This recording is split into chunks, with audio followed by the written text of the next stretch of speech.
مزید انفیکشن سے ایکسپوز کر رہے ہیں، سوچنے کی بات ہے، یا نہیں کر رہے؟ کیونکہ آپ کے سامنے ہے کہ اب یورپ میں بھی کل میری ملیشیا کے وزیر خارجہ سے بات ہو رہی تھی، وہ کہہ رہے تھے کہ وہاں بھی ایک دفعہ پھر انفیکشن کا ریٹ بڑھ رہا ہے۔ تو کیا اس عمل سے لوگوں کے لیے وہ آسانی پیدا کر رہے ہیں یا مشکلات پیدا کر رہے ہیں؟ یہ بھی دیکھنے والی بات ہے۔ اب اگلی چیز جو میں عرض کرنا چاہتا ہوں وہ یہ ہے، ایک طرف تو اسمارٹ لاک ڈاؤن کا سہارا لے رہے ہیں اور کہہ رہے ہیں کہ اسمارٹ لاک ڈاؤن سے ہم اس انفیکشن کو کنٹین کرنے کی کوشش کر رہے ہیں، اور دوسری طرف وہ کہہ رہے ہیں کہ آئیے اور ریلیز میں شامل ہو جائیں۔ تو یہ ایک، میں سمجھتا ہوں کہ ایک تضاد ہے، اور انہیں اپنے اس فیصلے پر نظر ثانی کرنی چاہیے۔ اگر وہ عوام سے خیر خواہی چاہتے ہیں تو اس پر نظر ثانی کریں۔ دوسری چیز، آئے دن ہم ان کی گفتگو سنتے ہیں اور انہیں معاشی جو پریشانیاں ہیں عوام کی، روزانہ شام کو ٹیلی ویژن پر بیٹھ کر وہ اس پر اظہار رائے کرتے ہیں، ان کا حق ہے، ضرور کریں۔ لیکن سوال یہ ہے، پہلے تو یہ آج جو پاکستان کی معاشی مشکلات ہیں یہ پیدا کس نے کی؟ پچھلے 2 سال سے جن مشکلات کا ہم سامنا کر رہے ہیں وہ مشکلات کی بنیاد کس نے رکھی؟ آج جو لوگ مہنگائی میں پس رہے ہیں یا انہیں مہنگائی کا ہمیں سامنا ہے، کون کردار ہیں اس کے ذمہ دار؟ یہ جو LNG کے معاہدے ہوئے ہیں، یہ جو IPPs کے معاہدے ہوئے ہیں، جس کے تحت انہوں نے پوری قوم کو کیپیسٹی پر اور فکس ریٹس پر جکڑ کے رکھ دیا ہے اور عام آدمی پر اس کا بوجھ پڑ رہا ہے، اس کا ذمہ دار کون ہے؟ آج جو زراعت کی کہہ رہے ہیں کہ جی چینی آٹا، بالکل صحیح ہے، ہمیں پورا احساس ہے کہ یہ مشکلات ہیں، لیکن سوال یہ ہے کہ پچھلے 5 سال میں آپ زراعت کی گروتھ کو دیکھ لیں، کہاں کھڑی تھی؟ یہ پچھلے 1.5 سال میں تو نہیں ہو گیا۔ اس کی ذمہ داری قبول کریں، اور یہ مگرمچھ کے آنسو بہانے کی ضرورت نہیں ہے۔ اگر واقعی انہیں عوام کی معاشی خوشحالی میں دلچسپی ہے تو پھر وہ جو اکنامک ریکوری ہو رہی ہے اس کے راستے میں سیاسی عدم استحکام پیدا کر کے رکاوٹ نہ بنے۔ یہ ہے، اگر آپ کو عوام کے اور پاکستان کے مستقبل میں دلچسپی ہے تو آپ کو اس کے بارے میں سوچنا ہوگا۔ اور پھر قومی ادارے ہیں، قومی اداروں پر جب آپ نقطہ چینی کریں گے تو آپ کس کے ایجنڈے کو تقویت دیں گے؟ آج دنیا بھر میں پاکستان کے نیشنل انسٹیٹیوشنز پر کڑی تنقید کون کر رہا ہے؟ پاکستان کے مخالف۔ اگر آپ پاکستان کے مخالفین کے ایجنڈے کو ہوا دیں گے تو یہ ملکی مفاد میں نہیں ہے۔ آپ کو اس پر بھی میں سمجھتا ہوں نظر ثانی کرنی ہوگی۔ نادان دوست جو ہیں وہ اپنے ہی ملک کا، میں کسی کی حب الوطنی پر شک نہیں کر رہا، میں ان کی نادانی پہ حیران ہوں کہ جو ان کے اقدامات ہیں اس سے انجانے میں وہ ان کی مدد کر رہے ہیں جو پاکستان کے خیر خواہ نہیں ہیں۔ اس کے بعد جو عرض کرنا چاہوں گا وہ ہے، اس وقت جو وہ پورے ملک میں شور و غل پیدا کرنے کی کوشش کر رہے ہیں وہ کس دنیا کی نظر کہاں سے ہٹا رہے ہیں؟ پاکستان کی حکومت کی کوشش ہے کہ ہندوستان جو مقبوضہ کشمیر میں کر رہا ہے اس میں ہندوستان کو بے نقاب کیا جائے، ان کے ایجنڈے کو بے نقاب کیا جائے، وہ جو انسانی حقوق پامال کر رہے ہیں انہیں بے نقاب کیا جائے۔ افغانستان میں جو امن کا عمل ہے اس کو آگے بڑھایا جائے۔ جب آپ اپنے ہاں افراتفری پیدا کرنے کی کوشش کریں گے تو اس کا فائدہ کیا پاکستان کو ہوگا، یا پاکستان کی عوام کو ہوگا، یا پاکستان کی معیشت کو ہوگا؟ یہ بھی قابل غور بات ہے اور اس پر غور ہونا چاہیے۔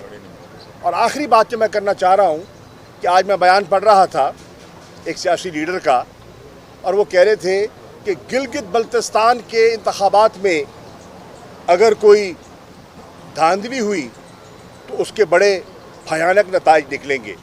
سوال یہ ہے ابھی تو انتخابات ہوئے ہی نہیں، آپ کو شکست کا خوف آپ پر طاری کیوں ہو گیا ہے؟ اور اگر آپ سمجھتے ہیں کہ شفاف انتخابات کے لیے آپ کے پاس کوئی تجاویز ہیں تو ہم نے تو دعوت دی تھی، آپ سب کو دعوت دی تھی۔ میں اس میٹنگ میں موجود تھا جس میں سب جماعتوں کے قائدین موجود تھے، اور ہم نے ان سے کہا کہ اگر آپ کے پاس تجاویز ہیں تو وہ تجاویز سامنے رکھیے، آئیے مل بیٹھ کر دیکھتے ہیں کہ شفاف انتخابات کے لیے ہم کیا اقدامات اٹھا سکتے ہیں۔ گلگت کی بلتستان کی اہمیت سے ہم غافل نہیں ہیں، حساس علاقہ ہے، اور ہمارے علم میں ہے کہ کچھ قوتیں ہیں اور کچھ طاقتیں ہیں وہاں شورش کو ہوا دے رہی ہیں، اور ان کے اپنے ایجنڈاز ہیں، اور اپنے ایجنڈاز کو ان کے فروغ کے لیے وہ اقدامات اٹھا رہے ہیں۔ ہم نے دعوت دی، 2 میٹنگز کے لیے دعوت دی، انکار کس نے کیا؟ ہم نے نہیں کیا، انہی قائدین نے کیا ہے جو آج کہہ رہے ہیں کہ ان کو خدشات ہیں۔ تو میں آج بھی سمجھتا ہوں کہ پاکستان کی عوام، پاکستان کے لوگ سادہ نہیں ہیں، سمجھدار ہیں، وہ ہر بات کو پرکھ بھی سکتے ہیں اور تول بھی سکتے ہیں، اور تول کے انشاءاللہ جو فیصلہ کریں گے وہ ملک کے مفاد میں کریں گے۔ شکریہ۔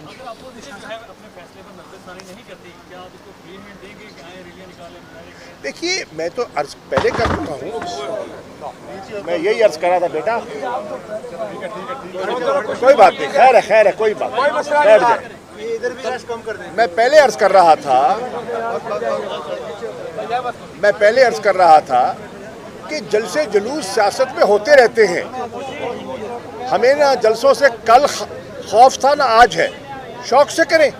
میرا ویو تو یہی ہے کہ بالکل کریں اگر وہ کرنا چاہتے ہیں، اگر وہ سمجھتے ہیں کہ عوام کے مفاد میں ہے، جو میری نظر میں نہیں ہے، کرونا کو ہوا دے گا، ہماری نظر میں معیشت کو نقصان پہنچائے گا، لیکن اس کے باوجود اگر وہ کرنا چاہتے ہیں تو ہمیں کوئی اعتراض نہیں۔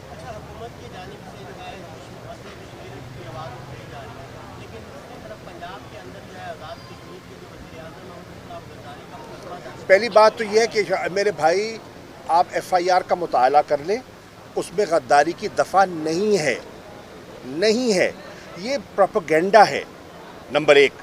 آپ پڑھ لیں نا، اس پہ دفعہ نہیں ہے، نمبر 1۔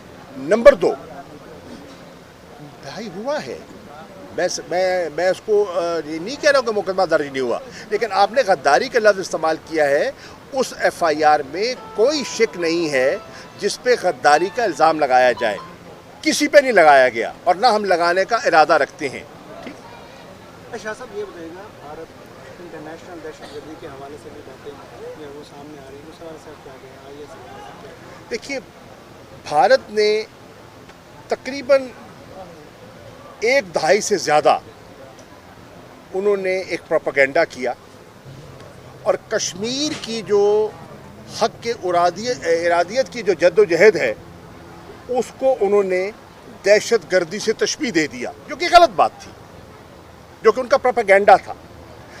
پاکستان نے آج دنیا کو ہم قائل کرنے میں کامیاب ہو گئے ہیں کہ وہ ایک پیپلز ریزسٹنس ہے، بھارتی اقدامات کے خلاف کشمیری عوام کی ایک تحریک ہے ان سے نجات پانے کے لیے اور حق خود ارادیت کے حصول کے لیے ان کی تحریک ہے، اور آج دنیا اس کو قبول کر رہی ہے۔ بلکہ اب باہر کے جریدے لکھ رہے ہیں کہ بھارت ایسی تنظیموں کی پشت پناہی کر رہا ہے جو دنیا کے امن کو، افغانستان کے استحکام کو داؤ پر لگانا چاہتے ہیں، اور یہ بھارت کا جو چہرہ دنیا پہلے نہیں دیکھ پا رہی تھی، ان نئی رپورٹ سے وہ عیاں ہوتا جا رہا ہے۔ کوئی ضرورت نہیں ہے بھائی جان،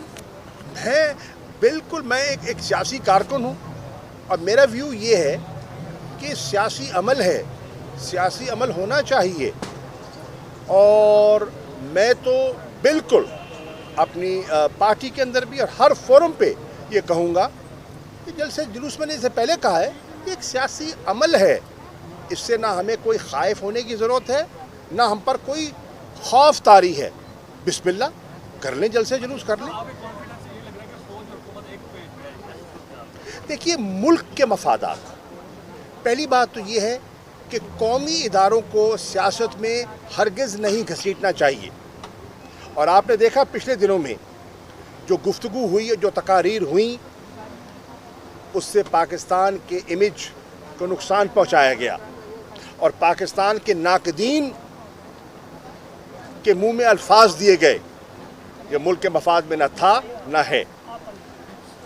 قومی ادارے قانون اور آئین کے دائرے کے اندر رہتے ہوئے اپنا کام کر رہے ہیں اور کرتے رہیں گے، اور حکومت کو ان پر پورا اعتماد ہے کہ وہ جو فیصلے کر رہے ہیں وہ پاکستان کے انٹرسٹ میں کر رہے ہیں۔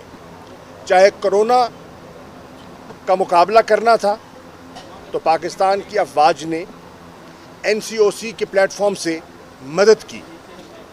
لوکسٹ کا جب چیلنج آیا تو خدشہ تھا کہ پوری زراعت جو ہے وہ اس سے متاثر ہو سکتی تھی، لیکن آپ نے دیکھا کہ قومی اداروں نے لوکسٹ کے کنٹرول میں بھی سول گورنمنٹ کی پوری مدد کی۔ جب کراچی میں بے پناہ بارشیں ہوئیں اور سندھ میں بارشوں کی وجہ سے جو علاقے متاثر ہوئے، تو قومی اداروں نے، چاہے NDMA تھا، چاہے ہماری افواج تھی، چاہے ہمارے رینجرز تھے، انہوں نے اپنا کردار ادا کیا۔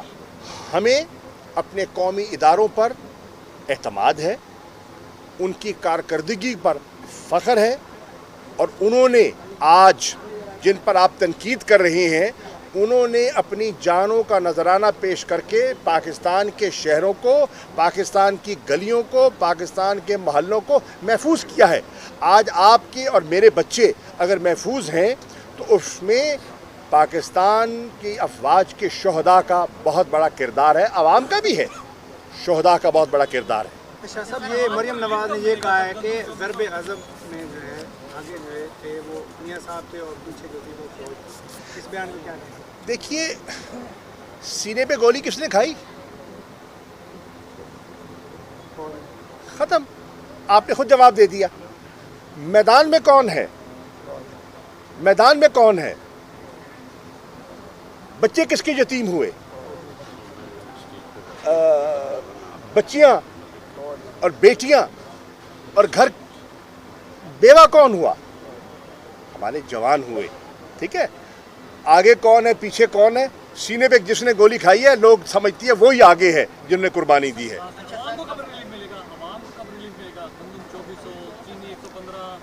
عرض یہ ہے، بالکل دیکھیے، ہماری حد الوسع کوشش ہے کہ عوام کو ریلیف ملے۔ ہم ایک منتخب حکومت ہیں اور عوام کے اندر رہتے ہیں، اور عوام ہی کے سامنے جانا ہے اور عوام کے سامنے جواب دہ ہوں گے۔